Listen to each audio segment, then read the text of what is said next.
termes, si je me présente en termes INSAliens, je suis un INSA de 1992, mais je suis aussi enseignant à l'INSA depuis 1999 au département informatique. En fait, je suis revenu prof à l'INSA parce que j'avais trouvé pendant mon cursus ici en tant qu'étudiant qu'il y avait une vraie proximité entre les étudiants et les enseignants sur ce campus. Ce que je n'avais pas retrouvé ensuite, donc j'ai fait pas mal de séjours doctoraux, post-doctoraux, etc. dans d'autres universités en Europe. Et je n'avais pas retrouvé cette relation étudiant-enseignant que j'avais trouvée à l'INSA. Et clairement, c'est vrai que c'est la raison pour laquelle j'ai souhaité revenir ici.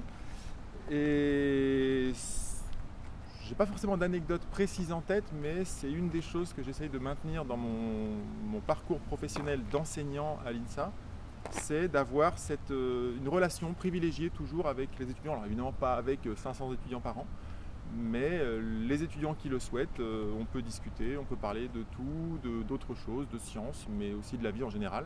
Et je pense que voilà, on a un rôle important. On a des jeunes ici qui arrivent, ils ont 18 ans, ils sortent de leur enfance ou de leur adolescence.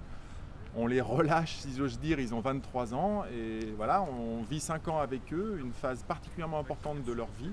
Et je pense que ça nous donne des devoirs importants en termes de relationnel avec les étudiants, et y compris en termes de respect de leur personne.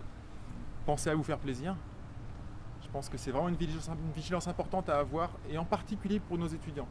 Nos étudiants, ils sont ici pour être ingénieurs. C'est une orientation qu'on leur a donnée, je le redis, à 18 ans.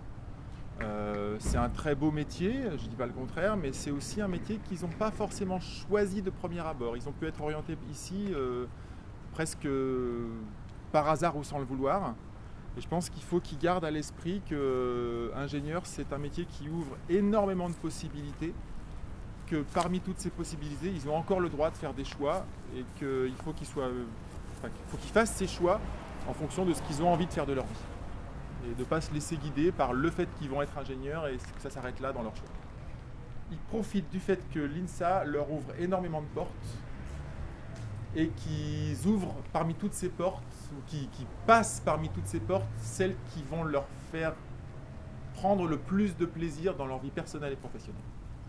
Plutôt que de choisir très rapidement ou trop rapidement un métier parce que voilà, il faut prendre un métier en sortant de l'INSA. Je conseille aux étudiants de garder leur liberté pour le futur, et je conseillerais au campus de garder sa liberté pour le futur. Et je pense que c'est le meilleur conseil qu'on puisse donner. J'ai dit que j'étais revenu sur le campus parce que j'avais trouvé ici, pendant ma scolarité en tant qu'étudiant, une vraie proximité entre les étudiants et les enseignants. Je ne suis pas certain de l'avoir retrouvé complètement quand je suis passé de l'autre côté de la barrière et quand je suis devenu enseignant ici. Et donc, si j'avais un souhait à formuler, ce serait que cette proximité des étudiants et des enseignants soit vraiment travaillée et qu'on garde une dimension très humaine à ce campus.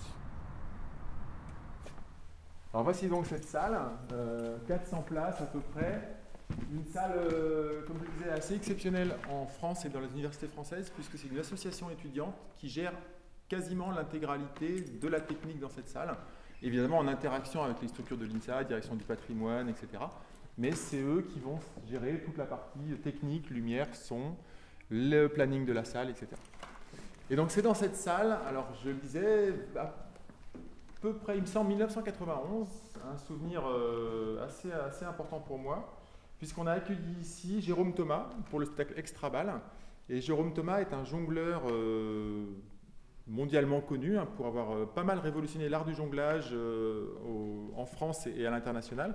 Connu par exemple pour avoir fait l'inauguration de l'Arche de la Défense en jonglant en haut de l'Arche. Il a travaillé avec Jacques Higelin, il a fait pas mal de choses comme ça. Et puis un jour, on avait un spectacle ici, et puis à la fin du spectacle, on a découvert quelqu'un qui était dans le public, et qui est descendu sur scène et qui s'est mis à jongler à 7 balles, ce qui est quand même assez exceptionnel, et qui nous a dit « je veux absolument jouer ici ». Et pour la petite histoire, c'est à cette occasion-là qu'on a peint ce mur en noir, puisque avant ce spectacle, la rotonde était verte, ce qui n'était pas totalement indiqué pour faire des spectacles. Et Jérôme Thomas nous a dit « je veux bien jouer ici, je veux jouer ici, mais à condition que vous me peigniez ce mur en noir ». Donc c'est pas complètement un hasard si aujourd'hui je dirige la section ou l'option technique études en théâtre-études.